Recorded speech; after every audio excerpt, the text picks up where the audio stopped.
मालवण येथील राजकोट किल्ल्यावर छत्रपती शिवाजी महाराज यांचा भव्य पुतळा उभारण्याचं काम रामसुधार आर्ट्स क्रिएशन या कंपनीमार्फत युद्ध पातळीवर सुरू असून शिवपुतळ्याच्या चौथऱ्याचं काम पूर्णत्वास गेल्यानंतर आज या चौथऱ्यावर खडकाचा भाग बसवण्यास सुरुवात झाली आहे।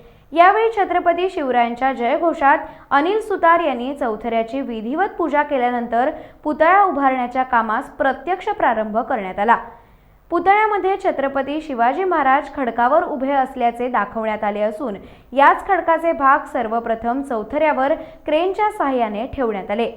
60 फूट उंचीची शिवरायांची मूर्ती व हातात 23 फूट उंचीची तलवार असं मिळून 83 फूट उंचीचा पुतळा उभारण्यात येणार आहे।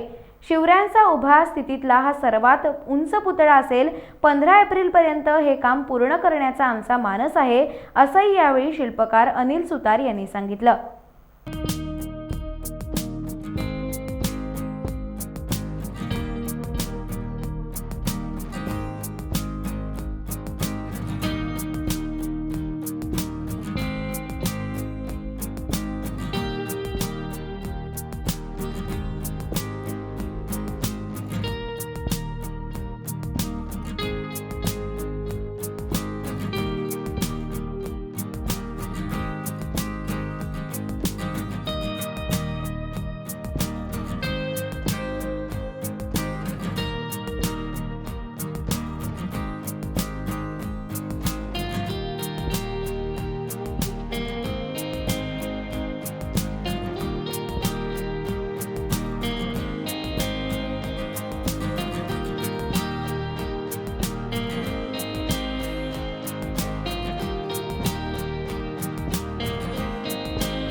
इथे काही म्युरल्स पण लावावे, म्हणजे शिवाजी महाराजांच्या लाईफवर काही असे भिंतीवर मूर्ती जी असते त्याला म्युरल्स म्हणतात किंवा बास रिलीफ म्हणतात, तसे लावण्याचे मी एक प्रपोजल दिलं होतं। तर आता सरकार सांगते की त्याच्यावर पण आपण विचार करूया आणि त्याचं डिझाईनवर सांगा।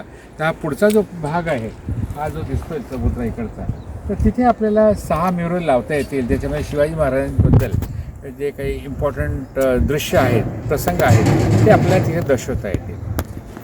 जितके गावात लोक आहेत, जेव्हा त्यांना कळतं की शिवाजी महाराजांचा पुतळा होतो आहे, त्यासाठी मग आता त्यांनी त्याची बाउंड्री वॉल पण तोडण्याची परवानगी दिली, काही छत काढायचं ते काढण्याचं केलं। पण एवढंच की इथे मालवण एक छोटं गाव शहर असल्यामुळे इथे जे इन्फ्रास्ट्रक्चर पाहिजे कन्स्ट्रक्शन ॲक्टिव्हिटीसाठी मोठे, ते आम्हाला दुरून आणावं लागतं। त्यासाठी पण एक त्रास आहे, कारण 25-30 किलोमीटरवरून कॉन्क्रीट आणणं, ते इथे आणायचं, रात्रभर कॉन्क्रिटिंग करायचं, ते म्हणजे थोडंसं आहे, कारण लिमिटेशन्स आहे। समुद्रकिनारी तर कधी बनवला नाही, पण आता जो आंबेडकरांचा आपण करतो 350 फुटाचा, तोही समुद्रकिनारीच आहे आणि हा पण समुद्रकिनारीच आहे। तर याच्यामध्ये जे प्रिकॉशन्स आहे, म्हणजे IIT-कडून अप्रूव्ह करून घेणं आणि त्यांनी जे रेकमेंड केलं ते स्टील वापरणं, ब्रॉन्झ वापरणं, त्या हिशोबाने आपण करतो आहे।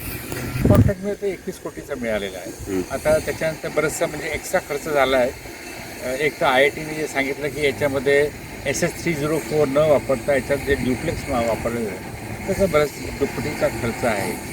पण काय आपलं का मुख्य म्हणजे उद्देश काय, आपलं हे काम पूर्ण व्हायला पाहिजे, चांगलं व्हायला पाहिजे आणि समुद्रकिनारे असल्यामुळे जे जे प्रिकॉशन घेता येईल आपल्याला, आणि IIT-ने जे सजेस्ट केलं आपण त्याच्या हिशोबाने सगळं करतो आहे।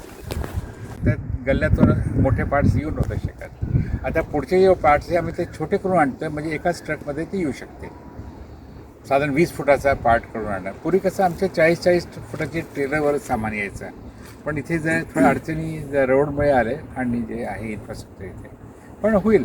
2 महिने लागतील साधारण, कारण इथे आता सगळ्यात मुख्य म्हणजे हा जो चबुतरा बनवला आहे तो M50 कॉन्क्रीटने बनवला आहे आणि खूप वजन आहे याचं, आणि याच्यावरच हे पिलर आतमधून आलेले आहे, साधारण 10 फूट 20 फूट खालून आलेले आहे पिलर, आणि याच्यावर आता पूर्ण स्ट्रक्चर बांधले जाईल। टाइम्स डिजिटलला लाईक करा, शेअर करा, सबस्क्राईब करा आणि बेल आयकॉन दाबायला विसरू नका। Times digital.